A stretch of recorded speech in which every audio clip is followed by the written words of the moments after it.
आप देख रहे हैं द रियल समाचार और मैं हूं सुचित्रा। वित्तीय वर्ष 2022 एवं 23 के तहत पंचायत विकास कार्य को लेकर पंचायत मुख्यालय स्थित सद्भावना भवन में पंचायत समिति की बैठक आयोजित की गई। बैठक में प्रखंड क्षेत्र के सभी पंचायत समिति सदस्य एवं सभी मुखिया ने भाग लिया। बैठक की अध्यक्षता प्रखंड प्रमुख सरिता सरोज ने की। बैठक का आयोजन खासकर प्रखंड पंचायत विकास योजना हेतु प्रखंड स्तर पर विभिन्न विभाग द्वारा संचालित सभी योजनाओं का ई ग्राम स्वराज पर अपलोड करने की स्वीकृति के लिए आयोजित की गई थी। बैठक में योजनाओं की स्वीकृति दे दी गई। आयोजित बैठक में पूर्व के बैठक में लिए गए प्रस्ताव की भी समीक्षा की गई। समीक्षा के उपरांत बाल विकास परियोजना, कृषि, शिक्षा, स्वास्थ्य विभाग तथा अन्य विषयों पर चर्चा की गई।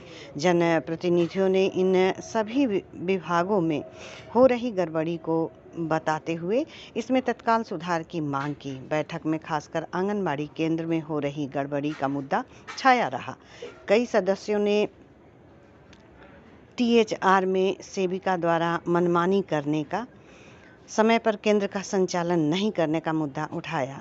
CDPO रजनी गुप्ता ने सदस्यों से कहा कि इस तरह की अनियमितता की सूचना संबंधित क्षेत्र के प्रतिनिधियों द्वारा दी जाती है तो जांच के बाद कार्रवाई की जाएगी तथा उस केंद्र में हो रही अनियमितता में सुधार किया जाएगा। बैठक में उप प्रमुख विजय कुमार मिस्त्री, BPRO चंदन कुमार, MO प्रभात कुमार, प्रखंड सांख्यिकी पदाधिकारी कृष्णकांत चौधरी, प्रखंड कृषि पदाधिकारी अजय कुमार, प्रखंड कार्यक्रम पदाधिकारी रामानुज पंडित तथा पंचायत मुखिया एवं पंचायत समिति सदस्य शामिल थे।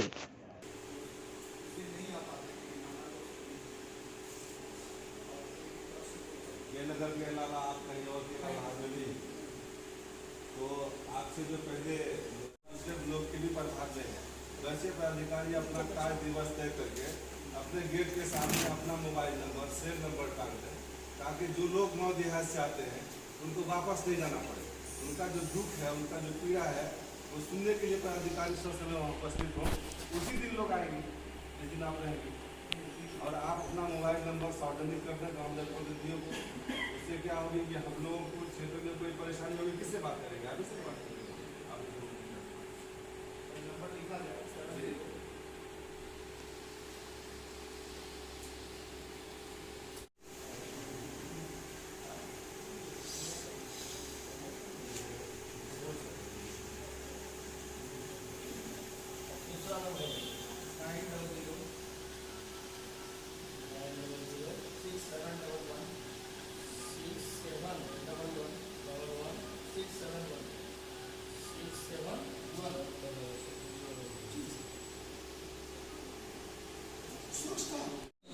तो इसीलिए अभ्यास लगे तो काइंडली ऑफिस में रख दिया, बता दिया कि उसके लिए कोई भी व्यवस्था नहीं हो करवा लेंगे। तो चाय पानी की व्यवस्था या नाश्ता की व्यवस्था आज नहीं रहेगा। आज की जो बैठक है वो मुखिया DPTP के तौर पर बैठक है, जिसका विस्तार से अभी पास ट्रांसपोर्टेशन में कुछ काम कर रहे हैं।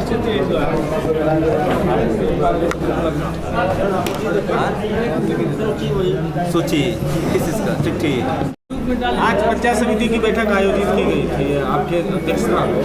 क्या प्रमुख साहब की अध्यक्षता में संचालन मेरे स्तर से किया गया। आपके तरफ से किया गया था। किन किन मुद्दों पे आज चर्चा हुई है और आज बेसिकली जो बैठक बुलाई गई थी, पंचायत समिति की बैठक बुलाई गई थी वो BPDP के रिस्पेक्ट में रखे बैठक बुलाई गई थी।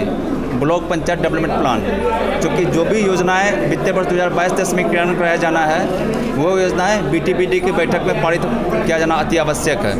तो आज प्रखंड स्तर पर जितने भी विभाग हैं, सारे विभाग के पदाधिकारी आए, अपने विभाग से संबंधित जितने भी सदस्यगण हैं समिति के, पंचायत समिति के सदस्यगण हैं, सभी के समक्ष रखा, उसका विस्तार से पूर्वक चर्चा की गई और सारे गतिविधि से रिलेटेड योजनाओं का लिया गया, उसको पारित कराया गया।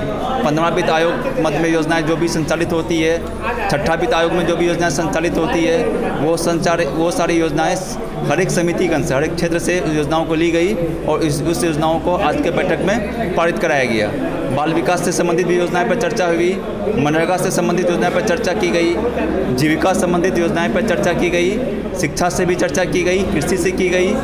तो तमाम प्रखंड स्तरीय विभागों के से रिलेटेड गतिविधि योजनाओं के क्रियान्वयन संचालन पर विस्तार से चर्चा की गई। और बैठक का मुख्य मुद्दा था योजनाओं का वित्तीय वर्ष 2022-23 के योजनाओं का पारित कराना, जो आज पारित कराया गया। आपको क्या लगता है कि जो योजना पहले पारित हो गया था उसको किसी कारणवश नहीं करा पाया, तो वो इस वित्तीय वर्ष में करेंगे 23-23 में, या फिर वो योजना फिर से? देखिए, 21-22 वित्तीय वर्ष में जो योजना ली गई थी, अगर इस योजनाओं का स्थल पर क्रियान्वयन नहीं कराया गया, योजना शुरू नहीं की गई, निश्चय उस योजनाओं को इसमें भी चालू करवाया जाएगा। चूँकि ऑलरेडी पहले चालू हुई ही नहीं है, तो इस वित्तीय वर्ष में योजनाओं को चालू कराया जाएगा। बिल्कुल जो भी योजनाएं आज समिति की बैठक में पारित कराई गई है, वो जन आकांक्षाओं के ध्यान में रखते हुए आवश्यकता अनुरूप प्राथमिकता के आधार पर जो क्षेत्र में जिस योजनाओं का जिस योजनाओं से रिलेटेड जिस अवयव में जिस घटक में योजनाओं की आवश्यकता थी, उसके अनुरूप ही योजनाओं का चयन और आज अनुमोदन आज के बैठक में कराई गई। और आज का बैठक बहुत ही सारगर्भित और सुगम्य तरीके से आज की बैठक का संचालन मेरे स्तर से कराया गया। इस बैठक में सबसे ज़्यादा समस्या क्या है?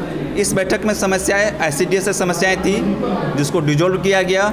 पूर्व के बैठक का भी संपुष्टि किया गया। पूर्व के बैठक में जो ICDS से समस्याएं थी, उस बैठक का कंप्लायंस आज लिया गया और उसमें सुधार किया गया, उसका संपादन कराया गया। खेल के लिए खेल मैदान और कब्रिस्तान शमशान, देखिए, बिल्कुल 15वां वित्त आयोग में के मद में खेल के मैदान का बनाने का प्रावधान नहीं है, बिल्कुल खेल के मैदान का प्रबंधन का प्रावधान है। तो खेल के मैदान खेल के मैदान का प्रबंधन का प्रावधान है, उसका मैनेजमेंट की, उसका रखरखाव कैसे किया जाना है, इसकी भी चर्चाएं मेरे स्तर से विस्तार से कराई गई और विस्तार से जानकारियाँ दी गई। जहाँ शमशान घाट कब्रिस्तान का निर्माण, तो 15वां वित्त आयोग मद में भी शमशान घाट और कब्रिस्तान का निर्माण का कॉन्सेप्ट है, विभाग का गाइडलाइन है। शमशान घाट और कब्रिस्तान निर्माण से संबंधित भी योजनाएं समितियों से ली जाएगी और उसको क्रियान्वयन कराया जाएगा, बल्कि ली भी गई है। बहुत सारे पोखर का अभी जीर्णोद्धार चल रहा है, वो क्या? देखिए, पोखर नहीं है, एक्चुअली में वो छठ घाट का निर्माण है, छठ घाट का है वो। पोखर का जीर्णोद्धार तो अभी नहीं है। पोखर में जो भी सरकारी ज़मीन है, अगर वो पोखर तालाब अगर सरकारी ज़मीन बनाया, मैंने पूर्व में अंचलाधिकारी को पत्र के माध्यम से मैंने जानकारियाँ प्राप्त किया कि कौन सी ज़मीन का किस्म कैसा है, तो उन्होंने रिपोर्ट किया। सरकारी ज़मीन संबंधी जो भी रिपोर्ट प्राप्त हुए हैं, उसका हम लोगों ने अभिलेख खोला है। उसका योजना का क्रियान्वयन 22-23 में कराया जाएगा। उसको योजना पारित कराया गया है, 22-23 में उसका होगा। छठ घाट का निर्माण किया जाएगा। जहाँ लोग बहुत दूर दूर से लोग पूजा करने जाते थे, अब उसको सुविधा मिलेगी, उसको स्थानीय स्तर पर ही उसको पूजा करने का सुविधा मिलेगा, उस घाट पर मिलेगा चीज़ों में। तो ये इस बार जो होता है पारित आज के बैठक में कराया गया है। क्या चंदन कुमार, प्रखंड पंचायत राज पदाधिकारी सह कार्यपालक पदाधिकारी, पंचायत समिति के नगर। फिलहाल जो आंधी तूफान आई थी उसमें जो है किसानों का मक्का, मकई, हाँ, बहुत सारा किसान सलाहकार समन्वयक ये दोनों मिलकर के फसल क्षति का ब्यौरा लिए हैं और जिला सम्मिलित होकर के भेज दिया गया है। अभी तक हम लोगों का भी बहुत सारा किसान हम लोगों के पास आए हैं, उन लोग कहा है कि अभी तक कृषि संगठन उनसे संपर्क नहीं किए हैं और पैसे का डिमांड करते हैं वो लोग। नहीं, हम पैसा नहीं लेते हैं और नहीं किसी को देने के लिए कहते हैं। तो पैसा इसमें बिना पैसा का काम होना है। कैसे मांग रहे हैं पैसे? नहीं, ये जैसे पैसा हम लोग नहीं लेते हैं। किसानों का क्षति हुआ है, वो किस तरह से लाभ ले सकते हैं? ये ऑनलाइन कर करके लाभ ले सकते हैं। ऑनलाइन का वेबसाइट पे जाएंगे तो वहाँ होगा तो हो जाएगा ना? हाँ, हो जाएगा। तो फिर वही करने आते हैं जी, कोऑर्डिनेटर फिर वो कहेगा कि पैसा नहीं दिए तुम्हारा नहीं होगा। अपने भी कर सकते हैं ऑनलाइन। अपने तो करेंगे ही, जांच करने कौन आएगा? सर पैसा मांगा जा रहा है। नहीं, पैसा कोई नहीं मिलेगा। अगर मांगा जाएगा तो आप क्या कार्रवाई करेंगे? उस पर जैसे स्पष्टीकरण करेंगे। सस्पेंड करवाएंगे ना जी। क्या रूल क्या है सर? कितना प्रतिशत क्षति पर? 33% से एबव होगा तो जैसे क्षति मिलेगा। कितना मिलेगा? अब कितना मिलेगा वो तो हमने विभाग बताएगा, तो विभाग बताए वहाँ से हो जी। क्या परिचय हैं? क्या नाम है? प्रखंड कृषि पदाधिकारी अजय कुमार। अजय कुमार। किसान को कृषि के बारे में अधिक जानकारी सरकार के द्वारा चलाई गई योजनाओं की जानकारी किसानों तक पहुँचाना सलाहकार का काम जी। आपका सलाहकार किसान के कंसल्टे में नहीं है, आपका काम का है, आपसे कहने से है। हम लोग किसान हैं, हम लोग अपने गाँव का किसान है। किसान सलाहकार ही नहीं आप आप तमाम कृषि सलाहकारों के साथ जनप्रतिनिधियों का बैठक कीजिए, तब हम लोग पूछेंगे उसमें कि कौन सा सलाहकार कौन किसान निवेशन में रहता है। जी जरूर।